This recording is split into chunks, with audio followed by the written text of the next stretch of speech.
Last night against the Buffalo Bills brought to light probably the biggest weakness that has been throughout the Patrick Mahomes and Andy Reid era, and that's the fact that this defense is just absolutely awful.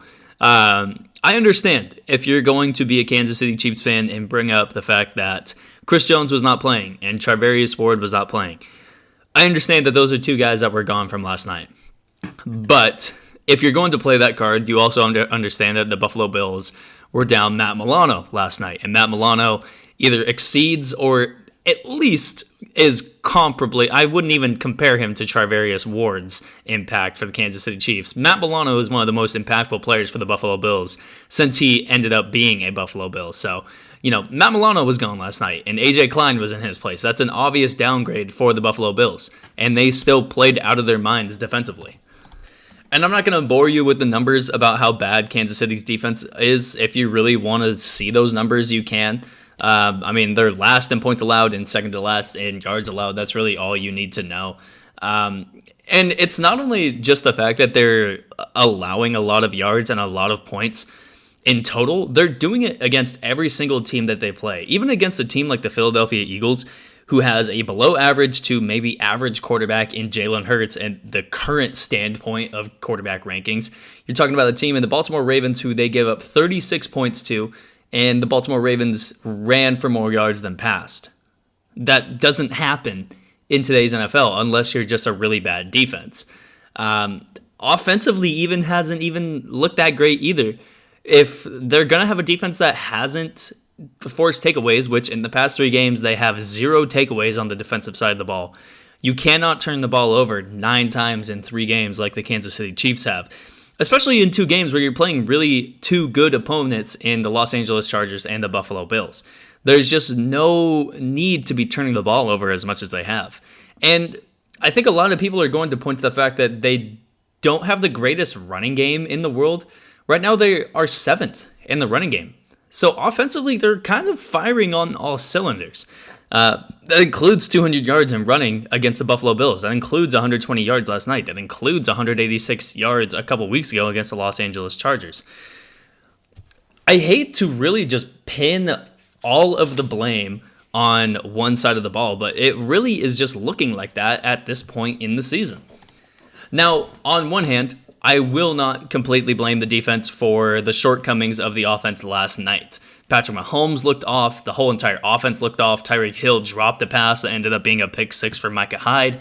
Travis Kelce could not get off the line of scrimmage last night. He was just getting absolutely manhandled by Tre'Davious White and everybody else that was covering him last night. Mecole Hardman got exposed as maybe just a above average number 2 or number 3 receiver. I think this team is really missing Sammy Watkins. This team doesn't have a pure guy to just be, in between the hashes, just getting those ugly yards, getting those ugly catches to kind of just keep drives going. They do have Travis Kelce, which he is kind of the guy to get those ugly yards and ugly catches. But if he's not playing at the high level that we see him playing at every single week, then this offense really stalls. Especially with the defense that Buffalo has been playing last night against the Kansas City Chiefs. And, Chris Collinsworth brought it to light that a lot of teams right now are just playing cover 2 against Kansas City. They're taking away the Tyreek Hill wow play that happens 1 to 2 times a half. And if you take that away, Kansas City really does not have a good chance of just moving the ball down the field and trying to grit and grind their way down the field because they're so often looking for those wild plays. They honestly are just shooting themselves in the foot a lot of the time. Now, 2 of the turnovers from last night were pretty much unchangeable from how Patrick Mahomes and the Kansas City Chiefs were playing. Patrick Mahomes dropped a snap and ended up being a fumble recovery for Tre'Davious White. Patrick Mahomes threw a screen pass to his right side, and Gregory Rousseau made an incredible play, the 6'6" defensive end rookie, who, in my opinion, is already on his way to Defensive Rookie of the Year with how he's playing, bats a ball up in the air and intercepts it while being blocked by a lineman. He made probably the most incredible play last night, other than the Josh Allen hurdle over, I don't even know who he hurdled, but he hurdled somebody. Kansas City at this point defensively has one major struggle. That struggle is the fact that they can't force any team to run the ball. They can't do it. because of how badly that their defense is in terms of pass coverage. They cannot force any team to run the ball. And if you can't force a team to run the ball, you're going to force your defense to just allow a lot of points. Like that's just how it is. And even though last night not all the points were given up by the defense, 31 of the points were still given up by the defense. 31 of the points were still scored on Tyrann Mathieu, who every single time his defense gets scored on, he throws his hands up in the air like a little kid. 31 points, even though Chris Jones was not there last night. Chris Jones is playing pretty much out of position this year, and Chris Jones has not had the typical Chris Jones year. The Kansas City Chiefs defense is just really bad. The linebacker level is terrible. Their linebacker level is terrible. Nick Bolton is a good young rookie linebacker. That's really all you can say. Their linebacker level is terrible. Daniel Sorensen, I love Daniel Sorensen. I think he's a good backup safety. But if you force him to be a starter on your defense, he's going to get exposed like he did many times last night. I like Tyrann Mathieu. I do, but he has to be used in a certain way. The same way that Jamal Adams has to be used in a certain way in Seattle. I'm not saying they both get used in the same certain way. I'm saying they both have to be used in a certain way. And the two certain ways that they are used is not a typical way for a safety to be used. A lot of the times, Tyrann Mathieu is going to be around the line of scrimmage, or he's going to be maybe in the middle of the field. A lot of the times, Jamal Adams is going to be around the line of scrimmage, or he's going to maybe be covering the tight end. Either way, they're kind of out of the play if they get blocked or they get beaten by the tight end. They're out of the play. And that's just kind of the risk that's run by both of those guys' play styles. And when both of those guys are out of the play, for Kansas City, you're leaving it up to Daniel Sorensen. You're leaving it up to guys like DeAndre Baker. You're leaving it up to guys like Charvarius Ward, if he was playing last night.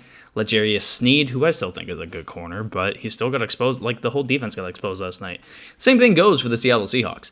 You're leaving it up to names like DeAndre. You're leaving it up to Quandre Diggs, who's a good safety. You're leaving it up to Trey Flowers, who's one of the worst cornerbacks in the NFL. You're leaving it up to guys like Ugo Amadi. You're just leaving it up to guys who aren't built to be in a position of being relied upon. And the schedule really does not...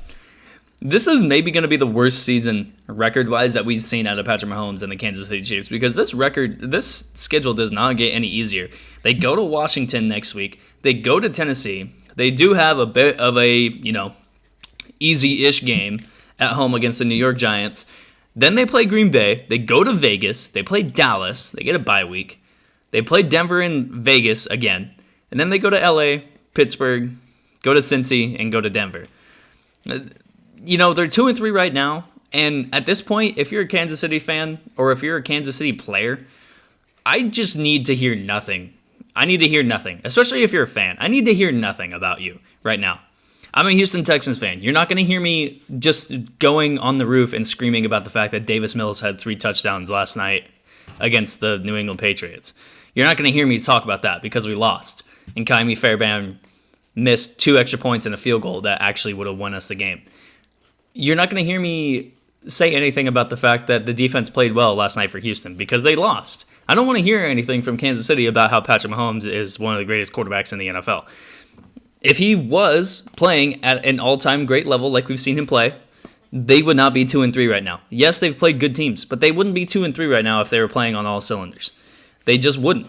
And, by week 11, if they're not, 8-3 or 7-4, if they're 6-5 or they're 5-6, or God forbid they're 4-7, the season's over. The season's almost over for them at that point, because that kind of means at that point, that late in the season, that their defense just can't do it. They can't do it, and they can't supplement what Patrick Mahomes does on the offensive side of the ball, and they can't hold their own weight. And it might, honestly, lead to a fire sale of changes in the offseason for the Kansas City Chiefs.